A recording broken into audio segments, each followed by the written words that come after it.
வணக்கம் அனைவருக்கும். டிசம்பர் 13ஆம் தேதி வரும் கார்த்திகை திங்கள் தீபத் திருநாளில் தீபம் ஏற்றுவதன் சிறப்புகளை பார்ப்போம். இந்த ஆண்டு கூடுதல் சிறப்பாக இந்த தீபத் திருநாள் முருகனுக்குரிய கிருத்திகை நட்சத்திரத்தில், சிவபெருமானுக்கு உரிய பிரதோஷ தினத்தில், மகாலட்சுமிக்கு உரிய மங்களகரமான வெள்ளிக்கிழமையில் வருவது மிக சிறப்பு வாய்ந்ததாகும். முக்கியமாக பிரதோஷ காலத்தில் தீபம் ஏற்றி வழிபடுவதால் அநேக பலன்களும் கிடைக்கும். விளக்கேற்றும் முறையை பார்ப்போம். வீட்டின் வாசலில் துவங்கி பின்னர் வீடு முழுவதும் விளக்கேற்றி வைக்க வேண்டும். லட்சுமி கடாட்சம் உண்டாக 27 விளக்குகள் குறைந்தபட்சமாக ஏற்ற வேண்டும். 27 நட்சத்திரங்களை குறிப்பதே இந்த எண்ணிக்கையின் அடிப்படை. நல்லெண்ணெய் அல்லது பஞ்சதீப எண்ணெய் ஊற்றி பஞ்சு திரியால் மட்டுமே விளக்கேற்ற வேண்டும். நெய் தீபம் ஏற்றுவது மிக மிக சிறப்பு. அகல் விளக்கானாலும் வெறும் தரையில் வைத்து ஏற்றக்கூடாது.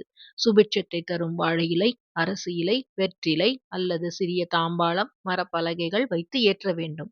முதலில் மகாலட்சுமிக்கு விளக்கேற்றி வாசலில் போட்ட கோலத்தில் விளக்கேற்ற வேண்டும். பின்னர் நிலைவாசலில் ஏற்றிவிட்டு வீடு முழுவதும் எல்லா நிலைவாசலிலும் குளியலறை உட்பட ஏற்ற வேண்டும். ஏற்றி வழிபட்டு எல்லோரும் சிறப்பு மிக்க வாழ எங்களது வாழ்த்துக்கள்.